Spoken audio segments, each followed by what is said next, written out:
네, 안녕하세요, 여러분. 오늘도 날씨가 굉장히 쌀쌀한 하루가 밝았네요. 비가 아침부터 상당히 많이 쏟아져서 어떤 천에서는 승용차가 떠내려오고 사람들이 구조되는 그런 모습을 연출하는 하루였습니다. 자, 지금은 오후인데요. 제가 오늘도 영상을 올리지 않고 자꾸 넘어가려는 이런 귀차니즘이 또 발동을 해서 한 3초 동안 생각을 했습니다. 내가 이 기분에 잠식이 되어버리면 나는 앞으로 거슬러 나갈 수가 없다라고 생각하니 자동으로 그냥 이걸 키게 되더군요. 여러분들도 항상 같은 과정을 거칠 것이라고 생각합니다. 어떤 때에는 내가 이렇게까지 열심히 해서 뭐해. 성과가 안 나타나는데 이걸 언제까지 이렇게 해야 돼. 언제까지 해야 끝이 나는 거야. 내가 그리고 지금 하는 게 맞는 거야. 맞는 방식인 거야. 이런 생각들이 끊임없이 찾아오고 또 다른 과정을 반복하면서 다른 것도 했다가 지금 마무리 짓고 넘어가는 것이 아니라 하고 있던 거를 놓고 또 딴 걸 또 찾아보다가 또 하다 말다가 아니면 시작도 하지 않고 머릿속으로 생각만 하다가 이렇게 지나가 버리는 날들이 대다수였을 거라고 생각합니다. 여러분들이 무슨 일을 시작하기로 마음먹었을 때 끝까지 해내었던 적이 몇 번이나 있나요? 한번 손에 꼽아서 한번 생각해 볼 수 있으면 생각해 봅시다. 적어보던지요.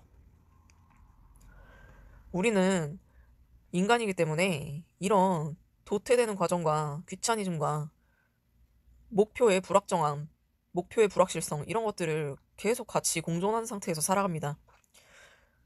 우리가 왜 이렇게 살 수밖에 없냐면, 인생이라는 것 자체가 한 인간이 태어나서 언제 죽을지 모르는 때를 계속해서 살아나가고 있는 과정이거든요. 우리가 언제 죽을지 알 수 없습니다.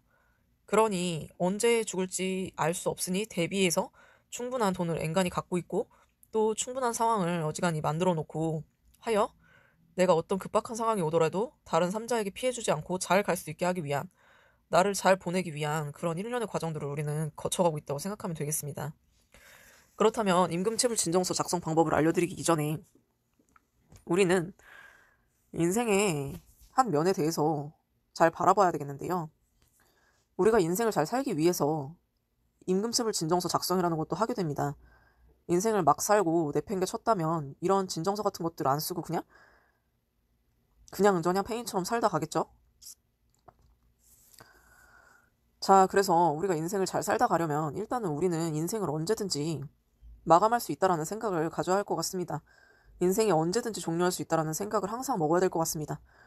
어떤 사람의 장례식장에 갔다 올 때는 인생이 정말 허망하구나. 그러니까 나도 앞으로는 내가 하려고 했던 것들을 좀 쉽게 빨리 다 해버려야겠다. 이렇게 생각하죠. 갔다 와서 이틀 가면 오래 가는 겁니다. 정말 친한 지인의 어떤 장례식장이라면 더 오래 가겠죠. 친구라면요. 그러나 보통 일반적인 내가 아는 어떤 지인의 장례식장에 갔을 때는 그런 허망함이 하루 이틀 동안만 굉장히 세게 느껴지고, 아, 내가 어떻게 보면 이거 되게 쉬운 일이었는데 아직도 내가 못하고 있다니. 죽음 앞에 비해서는 별것도 아니었네. 이러면서, 앞으로는 좀 삶의 방향성을 바꿔나가야겠다. 이렇게 얘기하시죠. 이거요, 3일 뒤면 그대로 없어집니다. 어떤 사람은 얘기해요. 미국의 한 사람은 엑셀을 생애 주기표를 만들어서 뭐 1년 1년 이렇게 나누던지 5년 5년 이렇게 나누던지 10년으로 나누던지 쪼개서 내가 살아가는 동안에 어떤 식의 계획들과 어떤 식의 목표들을 달성해 나갈 것인가를 생애 주기표를 작성을 해요. 그렇게 해나가는 것은 그때그때마다 그것들을 잘 해내서 죽음을 잘 맞이하기 위한 과정이 아닐까 싶습니다. 그런데 우리는 항상 삶의 끝자락을 대비를 해나가야 되는 연습을 해야 합니다. 매일매일 일어나서 나는 그냥 내일 죽을 수 있다라는 마음을 가지고 생활한다면 모든 것이 쉽게 풀릴 것입니다. 직장 동료와 불화가 있나요? 직장 동료가 싫어서 내일 일을 나갈 걸 생각하니 가슴이 답답해지나요? 그럴 때는 내일 내가 당장 죽을 수도 있다라는 생각을 하십시오. 그러면 그 사람과의 불화가 아무것도 아니게 됩니다. 내일 나가서 내가 그 사람이랑 친하게 지내던 아니던 내일만 내가 잘하면 되는 게 돼버리는 거죠. 그 사람이 나에게 화해의 손길을 내밀지 않았을 때 내가 내미는 것도 방법이겠지만 내가 굳이 액션이 없는 상대에게 선의를 베풀 필요는 없다고 생각해요. 그냥 어지간히 거리를 두고 직장에서는 좀 대면대면하게 지내는 게 일할 때는 오히려 좋습니다. 이게 팁인데요. 사회 초년생들은 상당히 갈굼이라는 걸 많이 당할 수밖에 없는데요. 그거는 약자 입장에서 굽신거리면서 다닐 수밖에 없는 위치에 있다 보니까 그렇습니다. 고고한 신입생이 한 번 있었는데요. 신입생이 아니라 신입사원이죠. 고고한 신입사원이 한 번 있었습니다. 제가 다니던 회사예요. 그거는 개인의 성격인데요. 일부러 그 친구가 고고하려고 하는 입장을 보여서 그런 게 아니라 그냥 그 친구의 성격이었어요. 그리고 누구한테 이렇게 굽힌다는 거를, 그러니까 살살거린다는 거 있죠. 그런 좀, 근데 그런 게 나쁘다고 저는 생각하지 않거든요. 그거 좀 필수적으로 필요해요, 회사 생활은. 어차피 사람과 사람의 관계이다 보니까 이게 어느 정도 잘 보여야 되고, 내가 좀 이렇게 윗분들이고 저보다 나이가 많으면 제가 좀 저를 좀 편하게 대할 수 있도록 먼저 이렇게 나를 조금 풀르는 그런 상황을 조금 연출하는 게 좋다고 생각하거든요. 왜냐면 어차피 들어도 공동체고 어차피 협동해야 되는 사람들이란 말이에요. 그리고 막말로 여러분들이 지금 신입사원인데 일처리 거기서 마음대로 혼자 할 수 있습니까? 단독으로? 아는 거 있어요? 학교에서 배운 거는 회사에서 하는 거랑 전혀 다릅니다. 경력자도 어떤 회사에 들어가면 처음부터 끝까지 다시 배워야 돼요.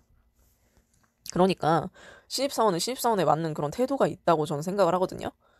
저는 노무 관리도 하다 보니까 그런 거를 조금 좀 따지는 것 같아요. 네, 그런 태도도 저는 중요하게 생각을 해요. 그리고 저도 선배 위치에 있을 때 그 후배 사원이 들어오면은 그렇게 고고한 자세로 있다. 그러면 저는 그렇게까지 뭐 이렇게 갈군다고 표현하나요? 그런 거는 안 하는데요. 일단 그건 나쁘다고 생각하기 때문에 저는 안 합니다. 안 하지만 조금 안타까운 거를 생각은 해요. 아, 굉장히 안타깝다. 왜냐면 다른 사람들로부터 욕을 먹고 배제되고 계속해서 이제 불이익을 당하는 걸 보니까 저와는 이제 그 고고한 신입사원이 친하고 잘 지내고 속 얘기도 뭐 그 친구가 저한테 털어놓고 이렇다고 하더라도 결론적으로 그 친구는 제가 그 다른 사람들한테 아유 그러지 말아라 그러지 말아라 라고 한들 그 친구는 괴롭힘을 받게 되어 있어요. 왜냐면은 회사 생활은요, 눈치가 빠르고 영악한 사람이 이깁니다. 이거는 고민 친구들한테는 상당히 미안한데요. 곰같이 정직하고 성실하고 만약에 고고함까지 갖추는 사람이다 그러면 진짜 이거는 그냥 잘리기 십상입니다. 그런 게 있어요.